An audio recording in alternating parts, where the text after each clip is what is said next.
Doctor Sandeep Yadav sir, ये कहा गया कि कई नेताओं ने जो है हरियाणा महाराष्ट्र में जो हार हुई उसको लेकर के उन्होंने कहा कि भाई अनियमितता जिम्मेदार है। खड़गे साहब ने भी बोला कि भाई ईवीएम जो है वो ईवीएम ने चुनावी प्रक्रिया को संदिग्ध बना दिया है। ये भी ठीक है भाई, आप कह रहे हैं, लोग कह रहे हैं, सवाल उठाया जा रहा है, लेकिन ईवीएम बनाम बैलेट पेपर के मामले में कुछ क्लियर नहीं किया गया। क्या दिक्कत कहां आती है ईवीएम का विरोध करने में, खुल करके ये कहने में कि नहीं ईवीएम लूटी गई, ईवीएम गलत है, ईवीएम हैक कर ली गई, सारी चीजें, प्रॉब्लम कहां आती है? क्यों कांग्रेस पार्टी ईवीएम को लेके स्टैंड नहीं ले पा रही है कि हम ईवीएम का विरोध करते हैं, हम चुनाव प्रक्रिया में शामिल नहीं होंगे जब तक चुनाव ईवीएम से होते रहेंगे? आखिर ये गोल गोल क्यों घुमाया जाता है कि ईवीएम ने संदिग्ध बना दिया है, चुनाव की प्रक्रिया संदिग्ध हो गई है, अनियमित कर दिया है? क्या है ये सब? जी, आप सभी को नमस्कार। संस्कृत में कहावत है, संशयात्मा विनश्यते, माने डाउटफुल सोल पेरिसेस, मतलब जो संशय में रहता है उसको खत्म होना ही है। तो कांग्रेस को इस द्वैत से निकलना होगा, एम्बिवैलेंस से निकलना होगा। उनको कम से कम एक कंसेंसस बनानी होगी, पार्टी के भीतर भी बाहर भी।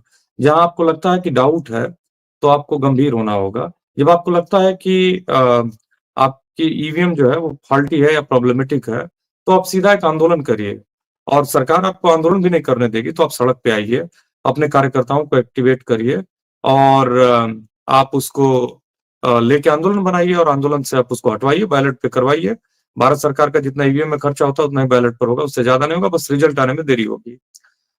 दूसरी बात कि ये कहना कि मतलब और ये सोचना कि जब रिजल्ट आपके पक्ष में आ जाता है तो लगता है कि नहीं ईवीएम सही है, और जब मैंने खराब होता है, रिजल्ट अदरवाइज होता है, तो आपको लगता है कि नहीं कुछ खिलवाड़ किया गया।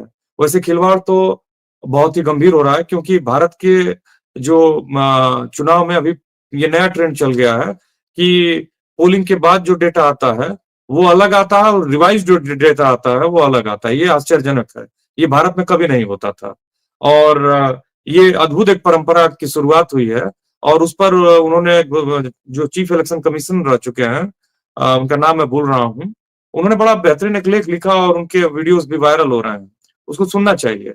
और ये नई नई सिस्टम ये इसी सरकार में चला है, तो ये सब शक जाहिर करते हैं और शक कहीं ना कहीं गंभीर है। ये ऐसा नहीं है, मैं ये नहीं कह रहा हूँ कि पूरा सरकार इसको प्रयोग कर रही है, लेकिन जहां वो कर सकती है जरूर कर रही है, ऐसा लग रहा है।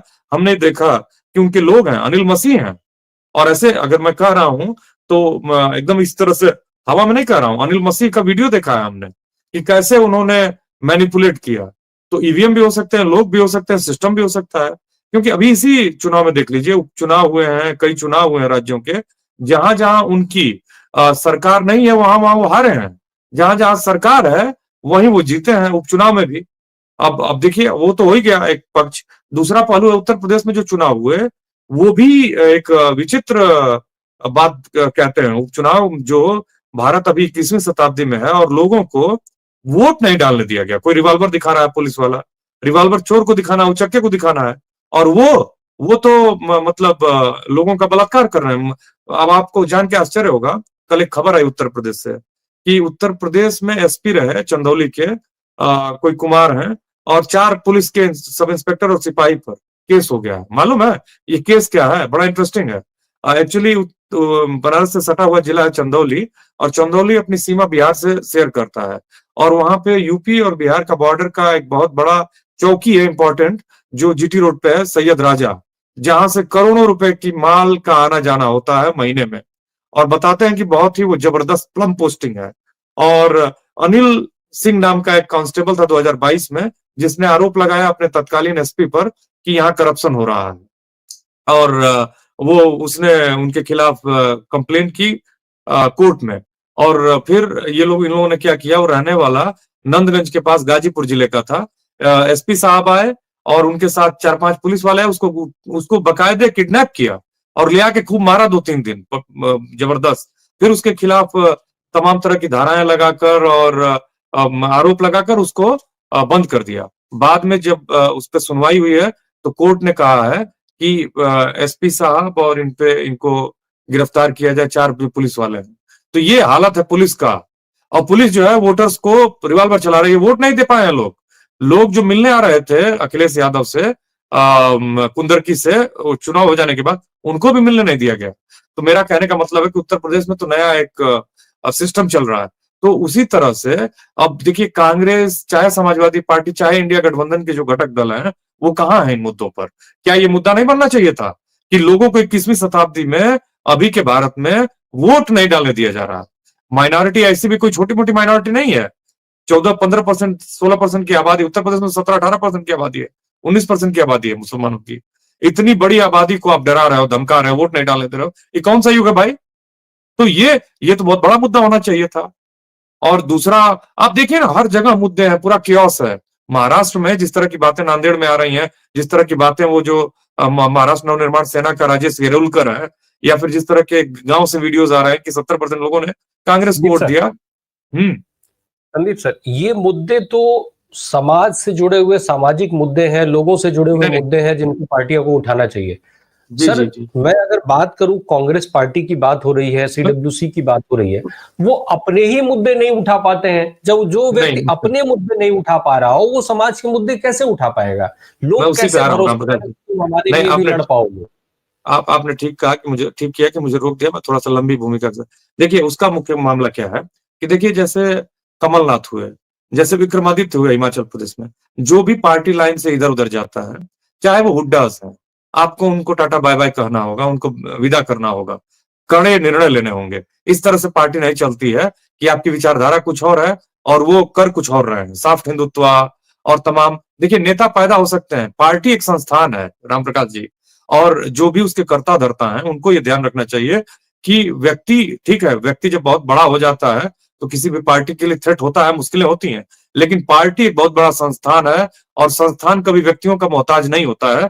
उसमें ये क्षमता होती है कि वो व्यक्तियों को और नेताओं को बना ले। तो कांग्रेस को ध्यान रखना होगा कि जो भी पार्टी लाइन के से अलग हैं, उनको किनारे करिए।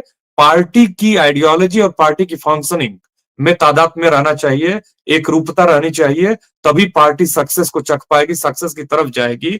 अदरवाइज पार्टी खत्म हो जाएगी। और पार्टी को बचाना है तो कड़े निर्णय लेने होंगे, नेतृत्व को, ईमानदार लोगों को प्रमोट करना होगा। ईमानदार जो है ना, वो डरे डरे हैं, समय समय है जो 7 स्टार 5 स्टार पर रुकते हैं और जिनके अंदर त्याग की एकदम भावना नहीं है। वो सोच रहे हैं कि जनता आज नहीं कल परेशान होकर हमको पावर में लाएगी, फिर हम अपना लूट वाला वो धंधा जो है शुरू कर देंगे। इस तरह के लोग जो राजनीति में मौका परस्ती के लिए हैं, माल बनाने के लिए हैं, आराम के लिए हैं, उनको बाय बाय कहिए, उनको निकालिए। आपको एक्टिव लोगों को, जो सही हैं, वैचारिक हैं और कार्यकर्ता हैं और काम करते हैं, उनको आपको लाना होगा, प्रमोट करना होगा और ईमानदारी से चीजों को करना होगा और आपको सबको रिप्रेजेंटेशन देना होगा, तब जाके। याद रखिए, कांग्रेस एक बदली हुई पार्टी है और उसको हर तबके से लोगों को लेकर अपने पार्टी संगठन को मजबूत करना होगा। एक एग्जांपल देता हूं, ओबीसी की बात करते हैं, ओबीसी क्यों वोट देगा? मध्य प्रदेश में बीजेपी ने ओबीसी को ज्यादा टिकट दिया था कांग्रेस से, और ये हर जगह हो रहा है। जैसे हुड्डा जी ने भी बहुत ही अपनी, चाहे दलित चाहे ओबीसी जो भी नेतृत्व था, उसको पीछे रखा। देखिए, नेतृत्व करिए आप, लेकिन दूसरों को दबाइए मत। और कांग्रेस जब तक इन छोटे छोटे जो उसके हर्डल्स हैं उससे निपटती नहीं है, कड़ा रुख नहीं अपनाता है, परिवार का मुखिया, परिवार के जो जो पार्टी के महत्वपूर्ण लोग हैं, तब तक कुछ होने वाला नहीं है। दिशाहीनता है और दिशाहीनता डिस्ट्रक्शन की तरफ ले जाती है। इसलिए एक मैथ्यू अर्नल्ड, एक कवि था अंग्रेजी का, उसने कहा कि अगर सफलता चाहिए तो आपके जीवन में एक क्लियर लक्ष्य होना चाहिए। One aim, one business, one Dzire.